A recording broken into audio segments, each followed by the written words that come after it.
ओम नमो भगवते वासुदेवाय। अधिक मास महात्म्य 10वां अध्याय। नारद जी बोले, हे तपोनिधे, महातेजस्वी क्रोधी दुर्वासा ने विचार कर ऋषि कन्या को क्या हितकारी उपाय बतलाया, सो मुझसे कहो। सूत जी बोले, हे ब्राह्मणों, नारद का प्रश्न सुनकर श्री नारायण बोले, हे नारद, सुनो, मेधावी ऋषि की पुत्री का दुख दूर करने के लिए कृपालु मुनि ने जो गुप्त उपाय कहा वह मैं कहता हूँ। दुर्वासा बोले, हे सुंदरी, सुन, गुप्त से भी गुप्त एक उपाय मैं तुझसे कहता हूँ जो किसी से कहने के योग्य नहीं है, परंतु तुझसे विस्तार पूर्वक न कहकर संक्षेप में कहता हूँ। हे सुभगे, इस मास से जो तीसरा मास आएगा वह पुरुषोत्तम मास है। हे रमणी, उस मास में तीर्थ में स्नान कर लेने से मनुष्य भ्रूण हत्या के पाप से भी छूट जाता है। इसकी कार्तिक आदि 12 महीने तुलना नहीं कर सकते। सब मास, पक्ष और जितने पर्व दिवस हैं वे सब पुरुषोत्तम मास की 16वीं कला के समान भी नहीं हैं। वेद में जितने साधन और जितने परम पद प्राप्ति के जो साधन कहे हैं वे भी उसकी 16वीं कला के बराबर नहीं हैं। 12,000 वर्ष तक गंगा स्नान करने से और सिंह की बृहस्पति में गोदावरी में एक बार स्नान करने से जो फल प्राप्त होता है, हे सुंदरी, वही फल कहीं भी एक बार पुरुषोत्तम मास में स्नान कर लेने से प्राप्त हो जाता है। श्री कृष्ण के प्रिय इस पुरुषोत्तम मास में स्नान, दान, जपादि करने से सब मनोवांछित फल प्राप्त होते हैं। इसीलिए तुम शीघ्र ही पुरुषोत्तम मास की आराधना शुरू कर दो। मैंने भी इसका सेवन किया है। हे बाले, एक समय की बात है कि मैंने क्रोधित होकर राजा अम्बरीय को भस्म करने के लिए कृत्या नाम की राक्षसी भेजी थी। तब हरि भगवान ने अपना तेजो में जलता हुआ चक्र मुझे ही भस्म करने को मेरे पीछे भेज दिया, परंतु मेरे पुरुषोत्तम मास के व्रत करने से सुदर्शन चक्र वापस चला गया। हे सुंदरी, उस चक्र में त्रिलोकी को भस्म कर देने की शक्ति है, परंतु वह मेरा कुछ भी नहीं बिगाड़ सका, तो मुझे बड़ा आश्चर्य हुआ। हे सुभगे, इससे तुम श्रीमान पुरुषोत्तम मास का सेवन करो, तुम्हारे दुर्भाग्य के दिन फिर जाएंगे। मुनिराज मुनि कन्या से ऐसा कहकर चुप हो गए। तब श्री कृष्ण बोले, हे युधिष्ठिर, दुर्वासा के वचन सुन। होनहार के वश वह मूर्ख मुनि बाला मन में क्रोध कर मुनि श्रेष्ठ दुर्वासा से बोली, हे ब्राह्मण, हे मुनिवर, आपका कथन मुझको अच्छा नहीं लगा।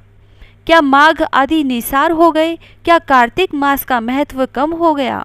यह समझाकर बताइए। क्या वैशाख मास इच्छित फल नहीं देता? क्या सदाशिव से लेकर जितने देवता हैं वे आराधना करने से इच्छा फल नहीं देते?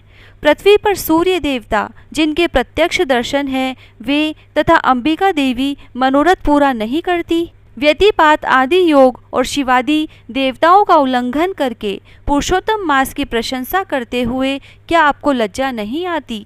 यह मलिन मास तो सब कर्मों में निंदित है। हे मुने, सूर्य संक्रांति रहित मलमास को आप श्रेष्ठ कैसे कहते हो? मैं सब दुखों से पार करने वाले श्री हरि को जानती हूँ।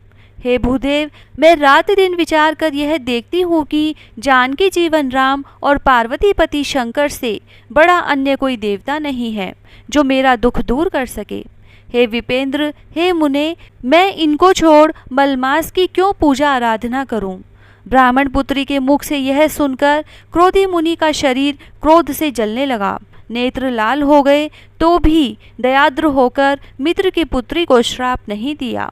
सोचने लगे, यह मूढ़ बुद्धिहीन अपना हित अनहित को नहीं जानती।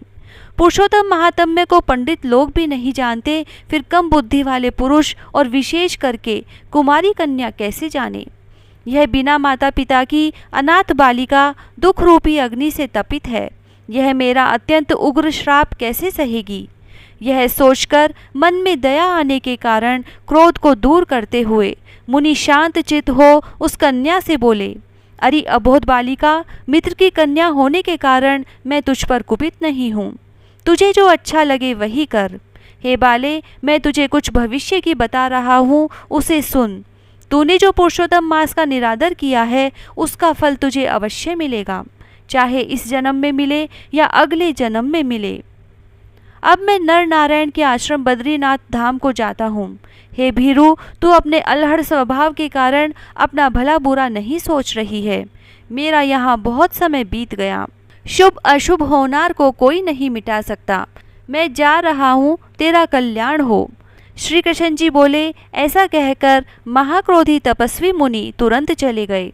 पुरुषोत्तम मास का अनादर करने के कारण वह कन्या उसी क्षण कांतिहीन हो गई। उसने विचार किया कि मैं तत्काल फलदाता पार्वतीपति देवेश शिव शंकर की तपस्या द्वारा आराधना करूंगी। हे राजन, मेधावी ऋषि की पुत्री मन में ऐसा निश्चय करके अपने आश्रम में ही रहकर शिवजी का महाकठिन तप करने को तैयार हुई। सूत जी बोले, वह बाला मुनि के प्रबल वचन त्याग कर समस्त फल के देने वाले लक्ष्मी नारायण की उपासना को छोड़कर तथा सावित्री पति ब्रह्मा को छोड़कर केवल शंकर जी की पूजा करने लगी। 10वां अध्याय समाप्त। जय श्री राधे।